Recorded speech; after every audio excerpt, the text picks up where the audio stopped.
오늘 본문 말씀은 사도행전 26장 13절부터 18절까지 말씀을 통해 추락한 세계에서 탈출한 사람이란 제목으로 은혜 나누고자 합니다.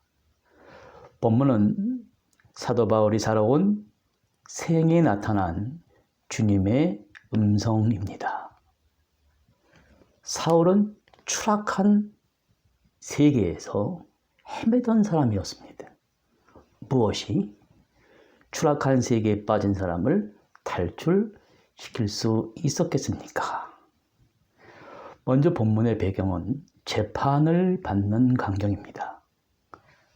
사도 바울은 죄수의 입장이고 지금 바울 앞에는 유대 분봉왕 헤롯 왕가의 마지막 통치자인 아그리빠와 페스토 총독 그리고 고소한 더둘로라는 검사와 수많은 헬라 지성인들과 유대인들이 있습니다. 더둘로라는 사람이 고발한 내용은 예수 그리스도가 메시아다. 유대인들이 메시아를 죽였습니다. 죽인 그 메시아를 하나님이 살리셨습니다. 나는 그 일의 증인입니다. 이것이 바로 고발의 내용이었습니다. 지금 본문에 나타난 바울의 외적인 모습은 그의 정신세계는 굉장히 밝습니다. 그러나 재판을 집행하는 사람과 바울을 바라보는 사람들의 이 겉모습과 정신세계는 어두웠습니다. 바울은 지금 예수 믿는 사람을 잡으러 가다가 다메섹 동산에서 쓰러져서 주님께 들은 바울은 그 주님의 음성을 가감없이 전했습니다. 나는 마치 힘이 세고 고집스러운 황소를 모는 채찍에 맞서 뒷발로 차면서 고생하며 살아왔던 사람이었다는 거예요. 이것은 지금 우리에게 익숙하지 않은 속담입니다만 당시 헬라와 로마 신화 세계에는 널리 알려진 속담 같은 것으로 그 원래 의미는 이렇습니다. 신을 대적하는 행동이 어리석고 무모하며 불가능하다는 것을 가르칩니다. 이 말은 지금의 4차 정보 후기 산업 혁명이 일어나는 우리 세계에서는 잘 이해할 수 없는 말이지만 당시 농경 문화의 배경에서 생겨난 말입니다. 우리는 가시채를 본 일이 없습니다. 가시채란 끝에 길다란 나무의 끝에 뾰족한 새나 날카로운 뼈를 박은 채찍을 말합니다. 이 가시채는 밭을 갈 때나 소나 말들이 말을 듣지 않으면 때리는 거예요. 만약 매를 맞은 황소가 이러다가 힘들어 반항하며 뒷발질을 하면 할수록 더욱 심하게 날카로운 채찍에 찔리고 상하여 고통을 당하게 된다는 것입니다. 지금 바울은 자신의 인생이 마치 고집센 황소와 같이 살았다고 말하고 있습니다. 황소는 동물인지라 채찍을 맞으면 맞기 싫어서 이를 맞지 못해 하지만 사람은 의식을 가진 동물입니다. 인간의 의식이란 동물과는 달리 점점 발달 단계를 가집니다. 황소와 같이 고집센 사람이었던 나 바울이 의식이 인간이 경험할 수 있는 단계를 지나 최고의 의식에 이르게 된 후 지금 재판관 앞에서 그의 의식의 단계를 하나씩 둘씩 꺼내기 시작했습니다. 사도행전 26장 13절에서 14절까지 말씀이 클라이막스입니다. 왕이여 때가 정원화되어 길에서 보니 하늘로서 해보다 더 맑은 빛이 나와 내 동행들을 둘러 비치는지라 우리가 다 땅에 엎드러지매 내가 소리를 들으니 히브리 방언으로 사울아 사울아 네가 어찌하여 나를 핍박하느냐 가시채를 뒷발질하기가 너에게 고생임이라. 지금 사울은 도대체 주님으로부터 왜 이러한 채찍질을 당해야 했습니까? 그것은 거슬러 올라가서 사도행전 7장 1절부터 53절까지 스데반의 최후의 설교를 우리는 기억합니다. 감동스러운 설교였습니다. 이 설교를 듣고 있던 유대인들의 마음과 정신 상태가 어떻다고 성경은 지적합니까? 54절에 저희가 이 말을 듣고 마음에 찔려 저를 향하여 이를 갈았다는 거예요. 그런데 그 자리에 누가 있었습니까? 사울이란 청년이 있었습니다. 주님이 스데반의 설교라는 말씀의 채찍으로 사울의 마음과 정신을 찔리도록 때리셨습니다. 그 이유는 한 사람의 잘못된 마음에서 나오는 정신세계를 바로잡기 위한 것이었습니다. 이것이 바로 첫 번째 가시채찍이었습니다.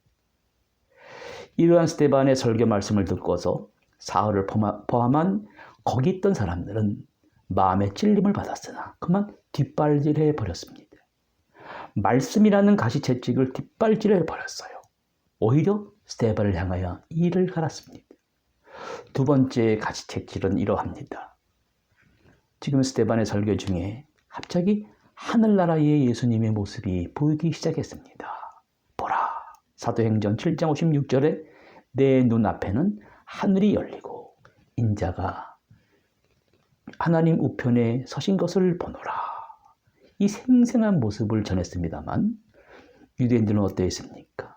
사도행전 7장 57절에 저희가 큰 소리를 지르며 귀를 막고 일심으로 그에게 달려들었다는 거예요. 더 이상 마음에 담아두기 싫었다는 거예요. 사람의 마음에 꼭 담아둬야 할 소리를 듣지 않고 귀를 막아버리면 그 다음에 나타나는 행동은 정상기도에서 벗어나기 시작합니다. 뒷발질해 버립니다. 귀를 막고 돌로 치기 시작했습니다. 큰 소리로 저놈을 돌로 쳐 죽이라. 주동자 사울은 외쳤을 것입니다. 두 가지 유형의 채찍질이 나오다가 이번에 세 번째 사도 바울이 맞은 채찍질이 나옵니다. 이번에 세 번째 채찍질은 전혀 다릅니다.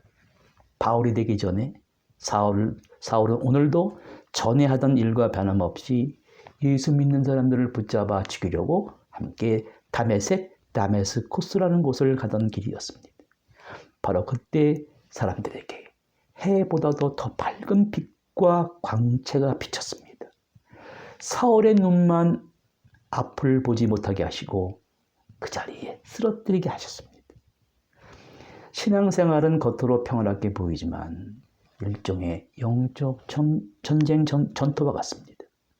전에 있던 정신세계 속에 미성숙한 의식과 성숙한 의식과의 갈등이 표출됩니다.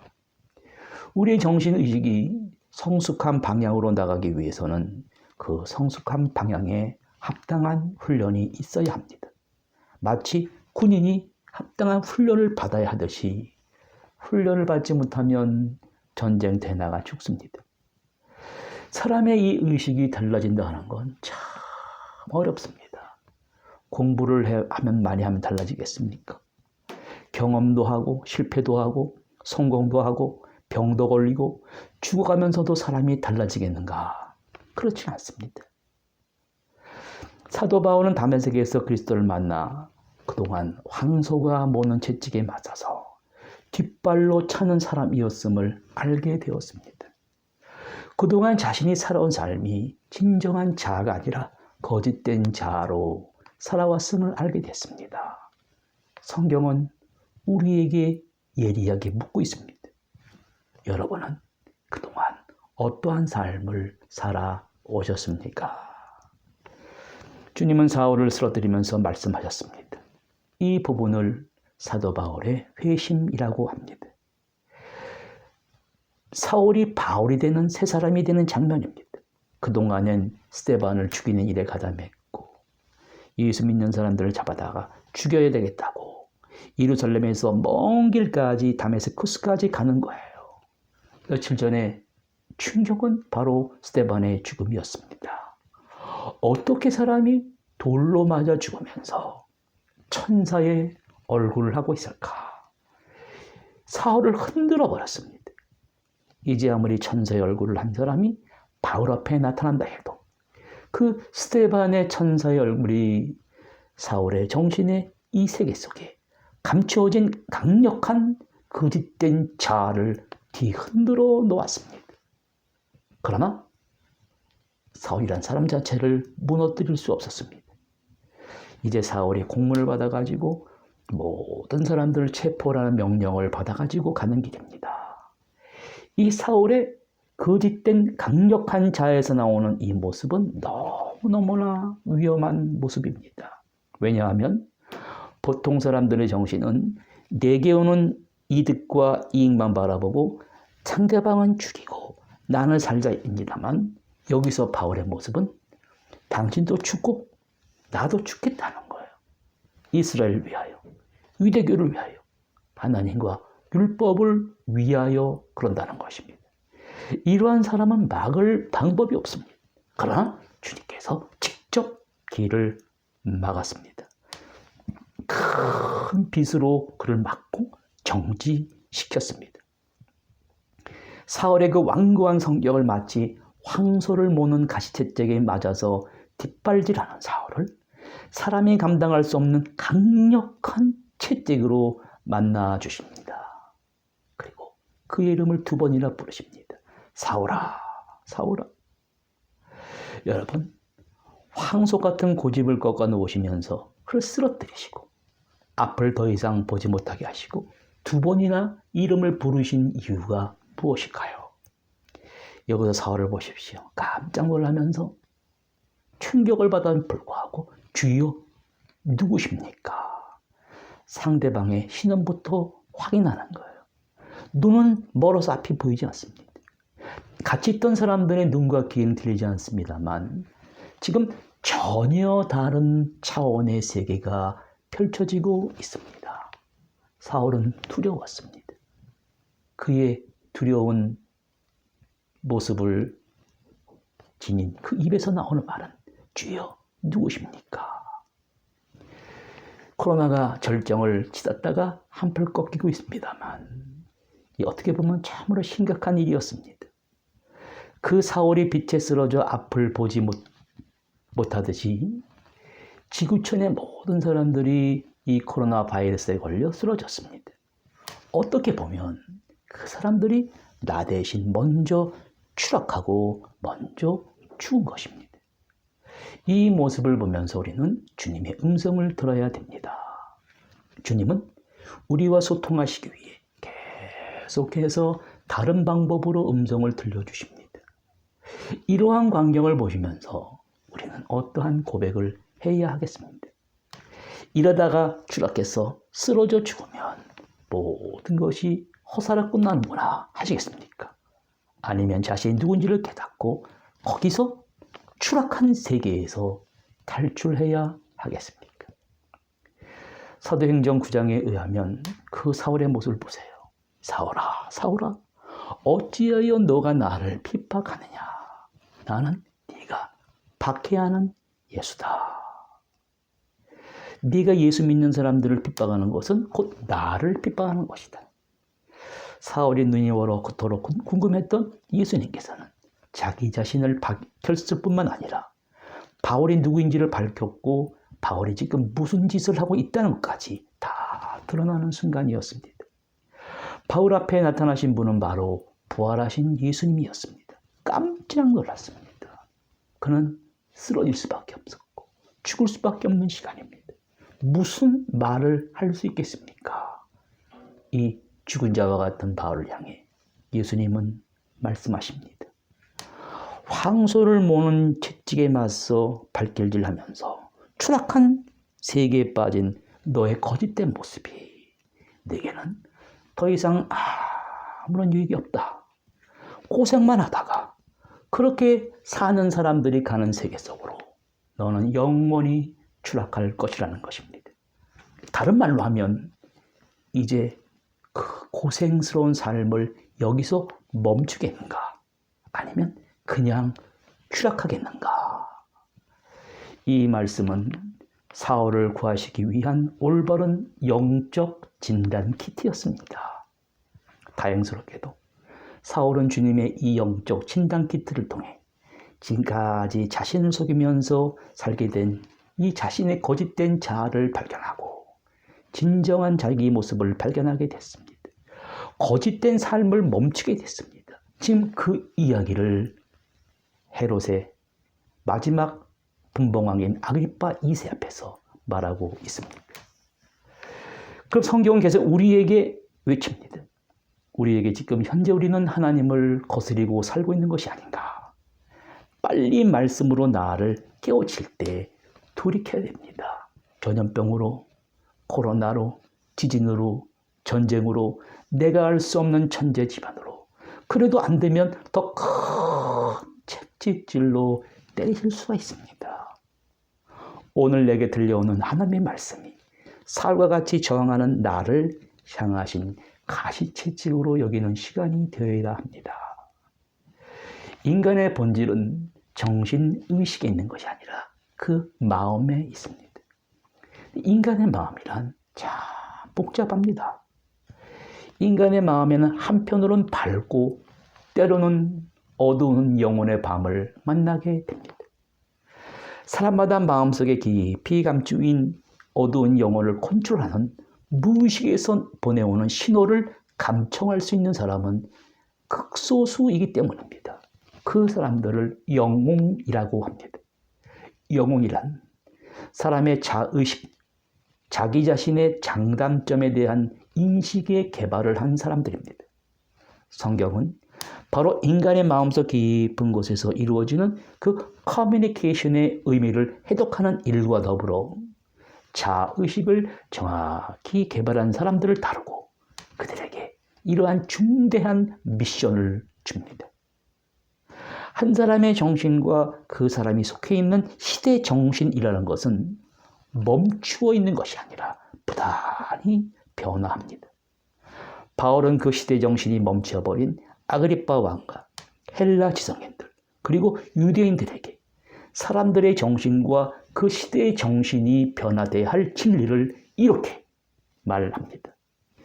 사도행전 26장 17절에 예수님이 나에게 나타나신 것은 곧 예수님이 나를 본 일과 장차 나에게 나타난 일에 너로 종과 증인을 삼으려 함이니 이스라엘과 이방인들에게서 내가 너를 구원하여 그들에게 보내어 그 눈을 뜨게 하여 어둠에서 빛으로 사탄의 권세에서 하나님께로 돌아오게 하고 제사함과 나를 믿어 거룩하게 된 무리 가운데서 기업을 얻게 하려 하리라.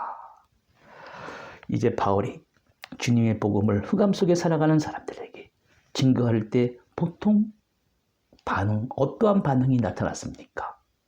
그리스도의 말씀이 바울의 마음에서 아그리빠의 마음으로 홀로 들어갔을 때는 참 감동적인 순간이었습니다. 두 가지 반응이 나타납니다. 베스도가 24절에 바울아 네가 미쳤도다. 미침이란 매니아란 말입니다. 광기, 열광이란 말이에요. 네 많은 학문이 너를 미치게 했다. 또 27절엔 네가 조금만 더 이야기하면 나를 그리스도인으로 만들겠구나. 이 두 가지 말은 현대인들의 정신세계를 대변하는 말입니다. 성경은 계속 반복되는 용어가 있습니다. 사단의 세력과 어둠과 흑암과 죄의 지배를 받는다는 것. 여기서 벗어나야 된다는 것입니다. 바울은 당대 최고의 지성과 권력자인 아그리빠 왕 앞에서 캄캄한 지배에서 벗어나는 방법을 이렇게 말합니다. 그리스도께서 십자가에 못 박히셨다. 무의식의 세계에서 매일 솟구치는 욕정과 정욕을 못 박았다.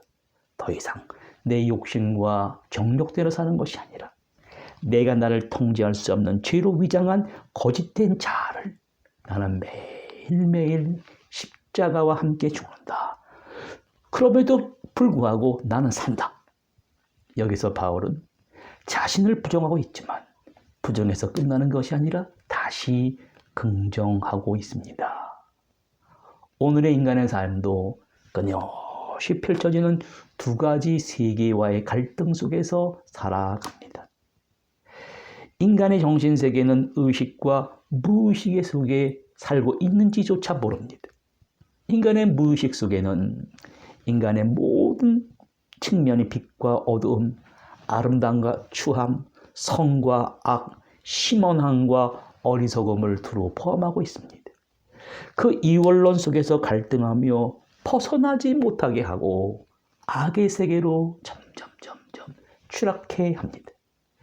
십자가는 추락한 세계에 빠진 죄인을 스스로 탈출하게 하십니다.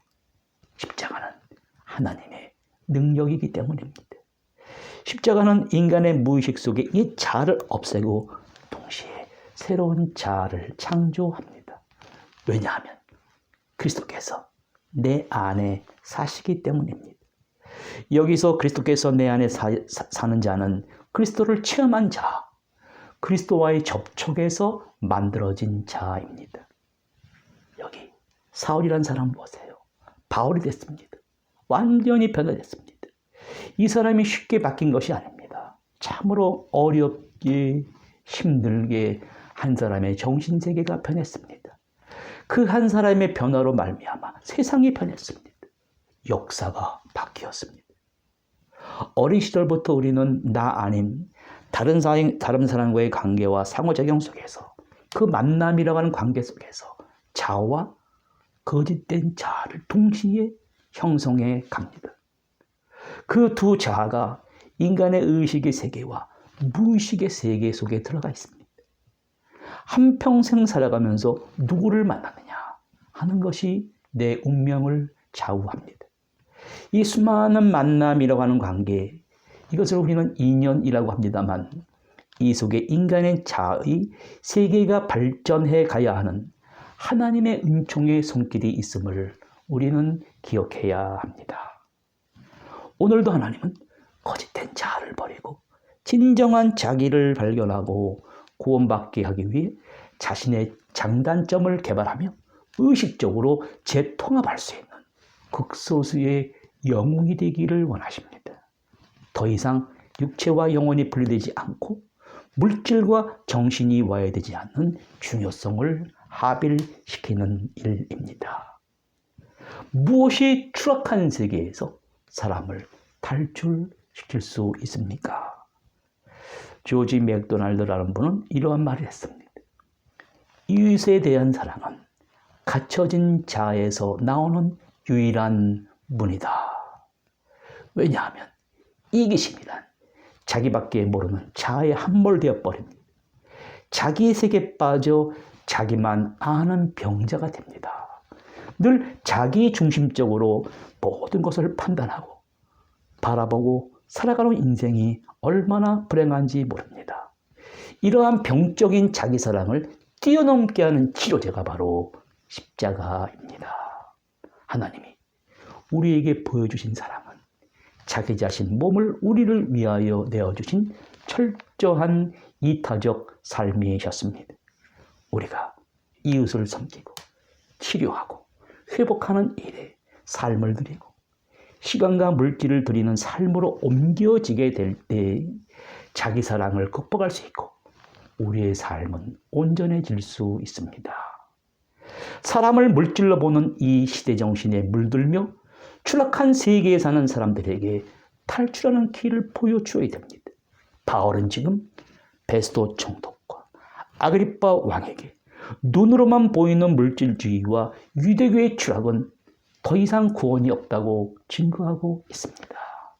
성경은 그러한 온 힘을 노력한 자에게 구원과 구원의 손길을 내밀어 주시며 주님을 따르는 종이요 증인이라고 불러주시고 오늘 우리에게도 동일한 사명을 주십니다. 그러한 사명을 감당하시는 성도 여러분들 되시기를 바랍니다. 기도하시겠습니다. 하나님 아버지, 오늘 주신 말씀을 통해 우리의 삶의 현주소를 정확히 보게 해주심을 감사합니다. 더 이상 거짓된 자아로 인생을 살지 말게 해주시고 사울과 같이 추락한 세계에 빠져서 벗어나는 길을 말씀을 통해 발견하게 하여 주시옵소서. 그리하여 하나님께서 십자가를 통해 주신 원래 자기를 발견하고 주님의 충실한 종과 복된 소식을 전하는 증인들로 살아가게 하여 주시옵소서. 예수 그리스도 이름으로 기도드립니다. 아멘.